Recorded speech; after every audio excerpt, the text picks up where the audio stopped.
Каго Лукашенко палохае страшнымі прагнозамі, якую бяду хаваюць чыноўнікі ад беларусаў, а таксама што вядома пра затрыманні важных начальнікаў і новыя прыгоды вядомага крымінальнага аўтарытэта. Вітаем, сябры! Гэта наша Ніва, і зараз мы ўсё вам раскажам.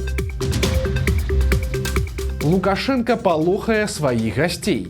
Сёння ён прыняў у Мінску чарговага расійскага губернатара. На гэты раз ім аказаўся кіраўнік Пензенскай вобласці Олег Мельніченка. Адметна, што сам Лукашенко ўжо рыхтуецца святкаваць і Вялікдзень, і Дзень перамогі, і расказвае, як любіў царкоўныя святы ў савецкі час. Мы находимся в преддверии больших праздников, и это не только Пасха, светлый праздник, которому мы всегда были рады и в советские времена, і в нынешние. Галоўная ж задача Лукашэнкі прадаць нешта ў чарговы расійскі рэгіён, і для гэтага ён спачатку улагодзіў сваіх гасцей. Вы приехали к своим друзьям, вы приехали как к себе домой, и будьте уверены, что все, о чем мы договоримся, будет исполнено и даже еще более эффективно и оперативно, нежели в самой России. Вы в этом можете быть убеждены. Ну а пасля і папалохаў нядобрымі прагнозамі, намякаючы падобна на санкцыі. Должен вам сказать, то ли еще будет.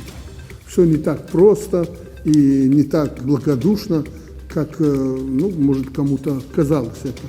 Все не так просто. Поэтому еще раз, в очередной раз просто следует сказать, что все будет зависеть от нас. Надо ориентироваться только на свои возможности. Прычым Лукашэнку, як звычайна, панесла, і ён пачаў нават расказваць пра скрадзеныя захадам беларускія грошы. Мы уже наелись вот этой беготни. Ах, там качество, ах, там инвестиции и так далее. Сейчас и деньги украли, арестовали и в России, и у нас. И где те инвесторы? И где то качество, на которое мы молились. Поэтому урок был преподнесен солидный, надо ориентироваться на свое. Затым Лукашенко, як звычайна, расказаў, што ўсё не вельмі, але трэба проста пацярпець. Мы способны многое сделать. Как я говорю, что нужно время и надо потерпеть. Куда деваться? Раз прошлепали определенный период времени, теперь надо терпеть, но ориентироваться на свое. Сілавікі расказалі пра новыя затрыманні на беларускай чыгунцы. Аказалася, што яшчэ ўзімку арыштавалі адразу траіх кіраўнікоў. Гэта начальнік службы перавозак Віталь Панюшенка, яго намеснік начальнік цэнтра кіравання перавозкамі Фёдор Шулянкоў і першы намеснік начальніка цэнтра Александр Іваноў. Усе яны былі падначаленымі намесніка начальніка беларускай чыгункі Пятра Дулуба, які быў арыштаваны за гіганцкія сумы хабару ў сотні тысяч даляраў. Дарэчы, і гэтых траіх фігурантаў вінавацяць у тым жа, што і іх начальніка. Па словах сілавікоў, усе трое топ-чыноўнікаў на працягу 3 гадоў бралі грошы ад прадстаўнікоў камерцыйных структур. Сумы атрыманых узнагароджванняў вылічваюцца дзясяткамі тысяч рублёў. Цяпер следчымі распачата ажно 6 крымінальных спраў. Як заявілі ў міліцыі, усе падазраваныя знаходзяцца ў СІЗА і актыўна супрацоўнічаюць са следствам. Былым чыгуначнікам цяпер пагражае да 15 гадоў пазбаўлення волі. Адметна, што пра затрыманні начальнікаў раней ужо паведамляла суполка незалежных чыгуначнікаў. Тады сілавікі упарта маўчалі, але ж цяпер, як бачым, пацвердзілі праблемы на чыгунцы. Брудныя сакрэты беларускага міністэрства аховы здароўя. Партал «Зеркало» з дапамогай Белпол здабыў закрытую справаздачу ведомства за 24 год. У дакуменце міністэрства называе рэальную колькасць вакансій і выхваляецца тым, як навучылася маніпуляваць лічбамі, а яшчэ пазначае шляхі вырашэння праблемы, у тым ліку з дапамогай увядзення новых абмежаванняў. Па выніках 2024 года у Беларусі было 47 717 дактароў-спецыялістаў, што на 0,5% больш, чым годам раней.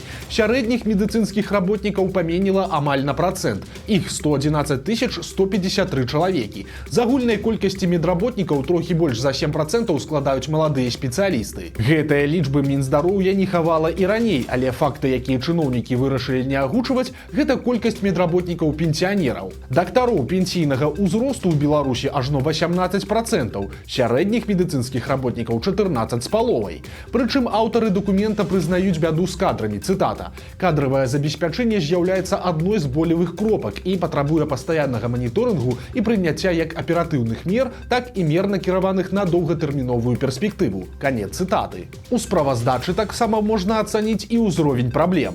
Лепш за ўсё забяспечаныя медыцынскімі кадрамі Брэсцкая і Гродзенская вобласці. Там укамплектаванасць па фізічных асобах складае 83 і 91,5% адпаведна. Самы нізкі ўзровень укамплектаванасці ў Віцебскай і Мінскай абласцях. Гэта 72,5 і 71,5%. Акрамя таго, стала вядома, як Міністэрства аховы здароўя маніпулюе лічбамі, каб схаваць праблему ад грамадства. Аказалася, яны могуць не паведамляць пра вакантныя пасады, якія хаця б часткова закрывае іншы спецыяліст. Прасцей кажучы, чалавек працуе на чвэрць стаўкі і лічыцца, што пра вакансію можна прамаўчаць. Такім чынам, афіцыйна ў Беларусі 2708 вакансій дактароў-спецыялістаў, хоць паводле ранейшых звестак таго ж Міністэрства аховы здароўя, на пачатак года іх было больш за 4000. Акрамя таго, прыватныя медцэнтры чакаюць новыя праблемы, бо ім створаць новыя перашкоды па найме персанала. Сярод іншага, чыноўнікі хочуць зрабіць больш строгімі патрабаванні да стажу працы медыкаў, якія ідуць у прыватныя клінікі.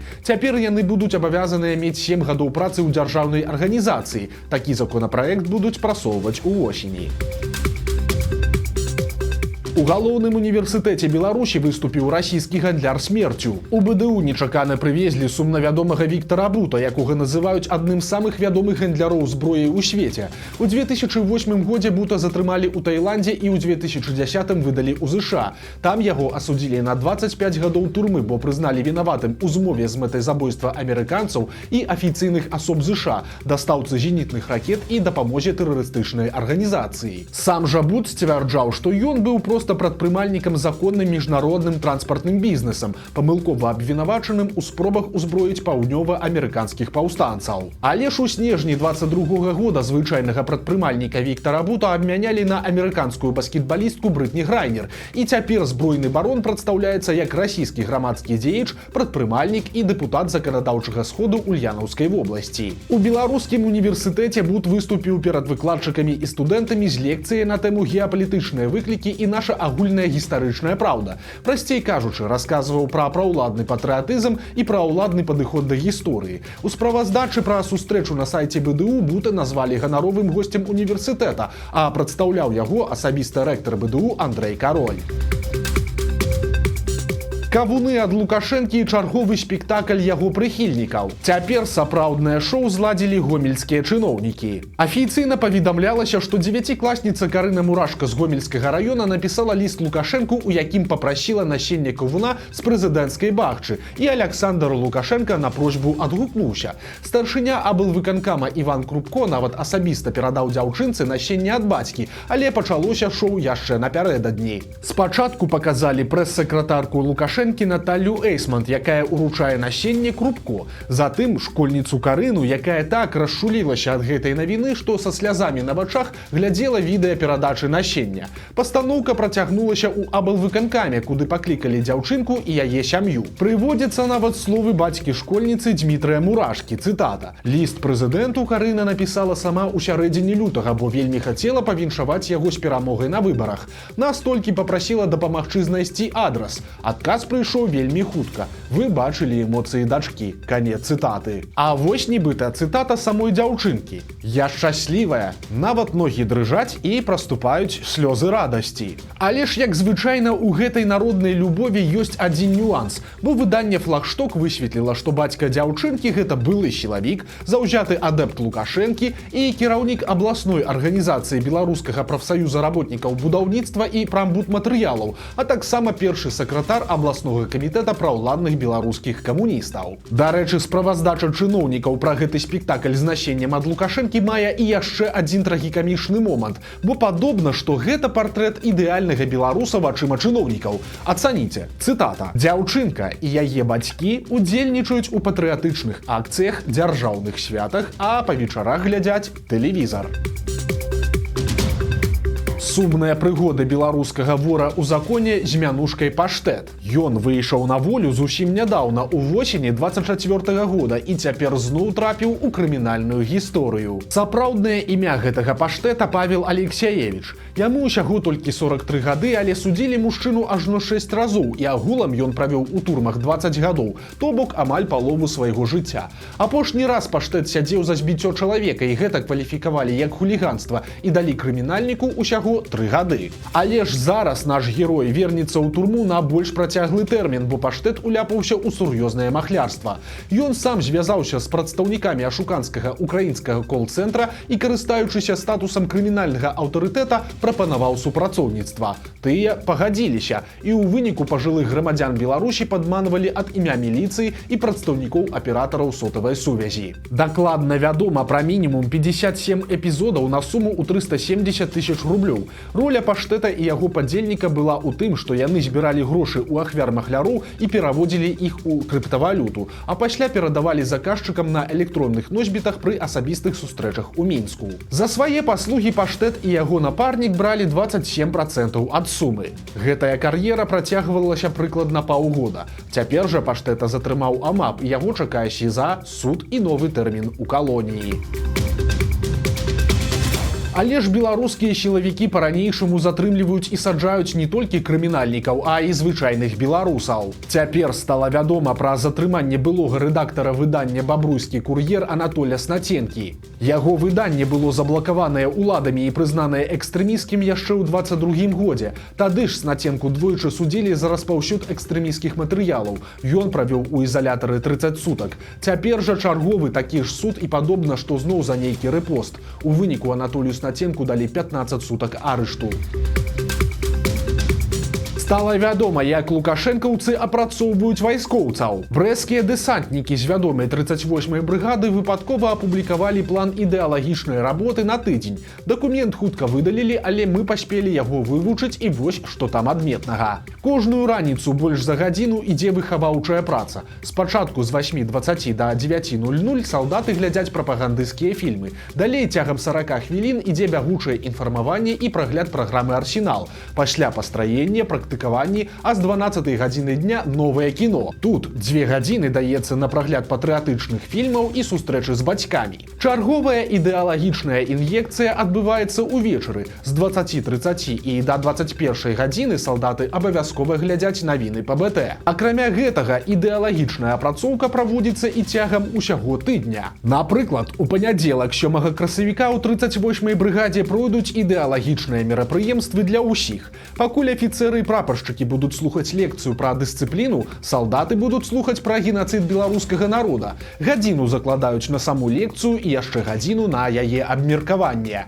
Затым з 16:00 да 16:50 афіцэры паслухаюць лекцыю пра ваенную дактрыну Беларусі. Для салдат а 5 вечара пачнецца 10-хвілінка, дзе раскажуць навіны ў Беларусі і за мяжой і прадэманструюць матэрыял, накіраваны на прафілактыку супрацьпраўных паводзінаў. Пасля гэтага ў 17:10 пачнецца яшчэ адна ажно 40-хвілінная лекцыя пра вайсковыя злачынствы і пакаранні за іх. Увогуле ж прафілактычнае кіно круцяць дэсантнікам пастаянна, прычым калі усім, а калі толькі афіцэрам ці толькі кантрактнікам. Часам гэта так званыя патрыятычныя стужкі, а часам відэа пра шкоду алкаголю і наркотыкаў.